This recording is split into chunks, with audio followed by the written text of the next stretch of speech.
Okay, Badger, tell me a little bit about this lever lock.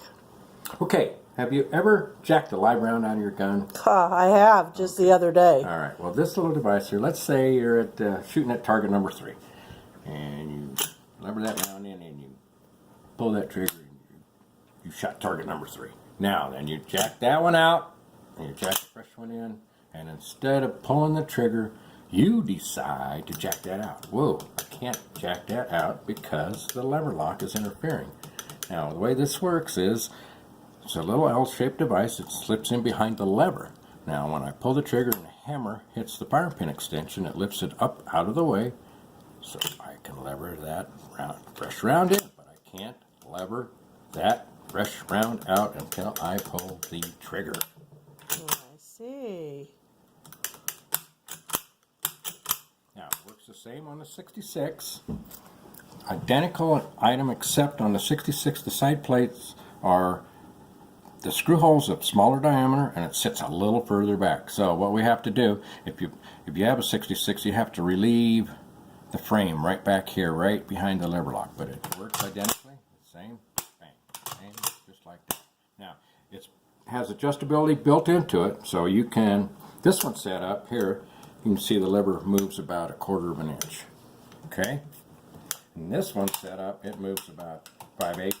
So depending on whereabouts in the cycle that you're having problems jacking them out, you can adjust it. Now on this one here, you can see if you jack them out real early and you're not closing the lever entirely, then you can trim the nose of the lever, okay, and that'll let that move, let the lever fall in behind, the lever lock fall in behind the lever a little quicker.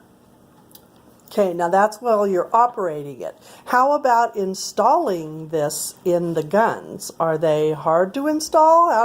What happens there? They're pretty easy depending on your short stroke kit. Now there's a lot of variables when you are dealing with this. There's a lot of variables in the short stroke kits, in the firing pins extensions, in the hammers, in the triggers, and the frame thicknesses on the Ubertis can vary up to 50 to 60 thousandths of an inch. So that's all addressed in the instructions.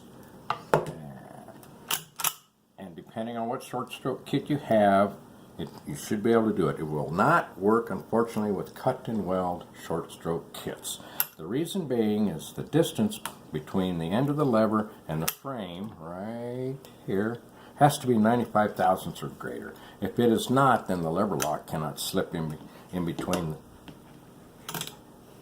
the lever and the frame. So on the cut and welds, they take the lever and they bend it and they make it a little bit longer, and so that clearance right there is basically non-existent on a cut and weld. And that just about covers it. There's a lot of variables involved in installing these, but I have a set of instructions that are very clear and should cover any problems arising. Other than that, it's pretty much a drop-in part with just minor fitting.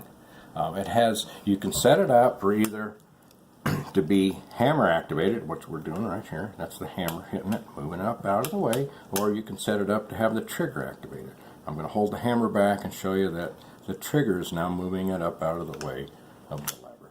So you can set it up either and or, however your shooting style dictates. So if I'm familiar with guns, I could do this. I can do this work myself. Well, how much time do you think it might take to install it? The average if I follow the instructions, because I'm a girl, I would. The average installation time is around an hour. Again, depending on the short stroke kit involved, the little minor differences within the Uberti firearms themselves, and firearm pin extensions, etc., etc. It usually takes about an hour. For the most part, they are drop-in. Sometimes you have to, if you can get a picture of this right here, the new models with the keyed holder on the firing pin extension, there's a little, well, I hope we can see this, we relieve the back of the bolt. Yeah, right I can there. see it right there. Okay, very good, very good. So on this one here, I left it alone just to show you, and this is an old pin model. but there's just a little bit of difference again. So when I'm bringing yeah, it that forward, almost bringing it touches. forward, it will touch Yeah, right and then it slides off. there, and then I it slides see off. that. Huh. So we recommend that you bevel the end of the bolt like we did on the 66er. And like I said, on the keyed ones, the new keyed models, you have to bevel quite a bit off to make it operate. But it's not a big deal. That's it's not any point on the bolt that it's going to have a issue for strength or anything else. It's not a problem. So it's just an installation.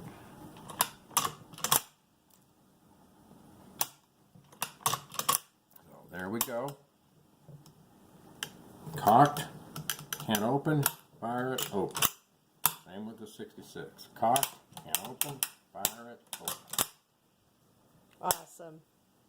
Okay, well, if anybody wants to get in touch with you, what's your email address? It's leverlocker@gmail.com. We'll soon have a website up and running. So feel free to give us a call or email us if you'd like to order one of these lever locks or if you have any questions after you've purchased. Thanks so much. Happy trails.